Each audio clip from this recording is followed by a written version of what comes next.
नमस्ते बच्चों, आज हम लोग कक्षा 6 का पहला पाठ अरमान प्रश्न उत्तर इसका पढ़ेंगे। तो आइए पहला प्रश्न देखते हैं। प्रस्तुत कविता में गरीबों को गले लगाने और सुखी बनाने की बात क्यों की गई है? उत्तर। प्रस्तुत कविता में कवि रामनरेश त्रिपाठी जी उन गरीबों और लाचार तथा हर सहायता से वंचित है उसे गले लगाने की बात करते हैं। कवि चाहते हैं कि वे लोग भी समाज के मुख्य धारा से जुड़े, उन्हें भी हर सुविधा प्राप्त हो, समाज में उन्हें भी समान अधिकार प्राप्त हो और उनका भी जीवन सुखमय हो जाए।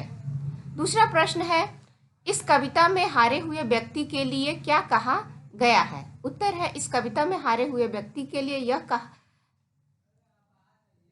यह कवि कहना चाहते हैं कि नाकामयाबी से जो लोग हतोत्साहित हो गए हैं, उम्मीद को छोड़ दिए हैं, नहीं छोड़ना चाहिए।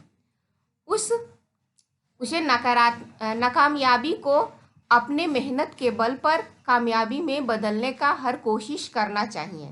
फिर से उससे दुगनी उत्साह के साथ उस कार्य को करना चाहिए, सकारात्मक सोच रखना चाहिए। तीसरा प्रश्न है, इन पंक्तियों के भाव स्पष्ट कीजिए। रोको मत, आगे बढ़ने दो, आज़ादी के दीवाने हैं हम, मातृभूमि की सेवा में अपना सर्वस्व लगाएंगे।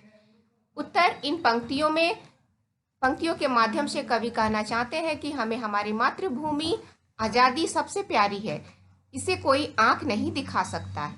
इस मातृभूमि की सेवा के लिए हम अपना कदम बढ़ा चुके हैं। इन कदमों को रोको मत, हम अपनी मातृभूमि के लिए अपना तन मन धन सब कुछ न्यौछावर कर देंगे, लेकिन किसी की बुरी नज़र इस पर नहीं पड़ने देंगे। चौथा प्रश्न है, बूढ़े और पूर्वजों का मान बढ़ाने के लिए हमें क्या क्या करना चाहिए? उत्तर। हमें बूढ़े और पूर्वजों का मान बढ़ाने के लिए उनका अनुसरण करना चाहिए, उनके तरह कर्तव्य परायण, लगन के पक्के तथा सत्यनिष्ठ बनना चाहिए। हमारे पूर्वज वीर धुन के पक्के तथा सच्चाई के मार्ग पर चलने वाले थे, जिसके चलते भारत का यश हर तरफ फैला है। पांचवा प्रश्न है, क्या आप कभी किसी चीज से हारे हैं? यदि हाँ, तो अपने हार को जीत में कैसे बनाया? हाँ, मैं खेल में हारी थी। मैंने लगन और धैर्य रखकर बार बार कोशिश की और अपने हार को जीत में बदल दिया। पाठ से आगे प्रश्न 1, इस कविता का कौन सा अंश आपको सब ज़्यादा झकझोरता है? विवेचना कीजिए। तो ये अपने आधार पर आपको जो ज़्यादा लगता है उसको लिखिए। तो इस कविता में निम्नलिखित अंश हमें सबसे ज़्यादा झकझोरता है। हम उन वीरों के बच्चे हैं जो धुन के पक्के सच्चे थे, हम उनका मान बढ़ाएंगे, हम जग में नाम कमाएंगे। आपके भी कुछ शौक या अरमान होंगे, उनको पूरा करने के लिए आप क्या करना चाहेंगे? हमारा भी शौक या अरमान है कि इस समाज में समानता आए, जो गरीब है, आर्थिक रूप से कमजोर है, उनका मदद करें, जिससे उनका जीवन स्तर सुधर जाए, ऐसा करना चाहेंगे। तीसरा प्रश्न है, जन्मभूमि या मातृभूमि के प्रति कैसा लगाव होना चाहिए? उत्तर है, हमें जन्मभूमि या मातृभूमि के प्रति माता के सेवा भाव जैसा लगाव होना चाहिए, क्योंकि माँ और जन्मभूमि सेवा से बढ़कर दूसरा कोई सेवा भाव नहीं है। इनका हम कभी ऋण नहीं चुका सकते। इनकी सेवा तथा उत्थान के लिए अपना तन मन धन सब कुछ लगा देना चाहिए। किसी ने सत्य कहा है, जननी और जन्मभूमि पर हमें सदा गर्व करना चाहिए, क्योंकि इसी के गोद में स्वर्ग है। उत्तर। प्रश्न 4, यदि आप चाहते हैं कि देश आप पर अभिमान करे तो इसके लिए आपको क्या काम करना होगा? उत्तर।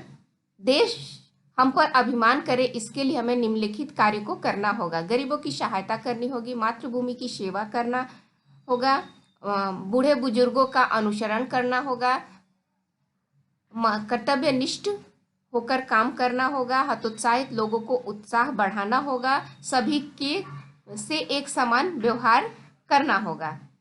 व्याकरण से प्रश्न 1, रोको मत जाने दो, रोको मत जाने दो। उपयुक्त वाक्यों में अल्प विराम चिन्ह का प्रयोग अलग अलग स्थान पर हुआ है, जिसमें उस वाक्य का अर्थ बदल गया है। इस प्रकार के कुछ और वाक्य बनाइए। यहाँ रोको, अल्पविराम, मत जाने दो, रोको मत जाने दो, और यहाँ है रोको मत, यानी उसको रोकना नहीं है, जाने दो। उसी प्रकार का हमारा ये दो शब्द, दो वाक्य बनाए हैं अलग अलग। सोचो मत काम करो, सोचो मत काम करो। दूसरा है खाओ मत पियो, मत पीने दो, खाओ मत पीने दो। प्रश्न 2 है और प्लस मान अरमान, इस उदाहरण के आधार पर मान लगाकर नए शब्द बनाना है। तो अप में मान लगाएं तो अपमान, अभी में मान लगाएं तो अभिमान, शम में मान लगाएं तो शब्दमान, बुद्धि में मान लगाएं तो बुद्धिमान, गति में अगर मान लगा देते हैं तो गतिमान। कुछ करने योग्य है। पता कीजिए कि देश के लिए किन किन लोगों ने अपना सर्वोच्च न्यौछावर किया।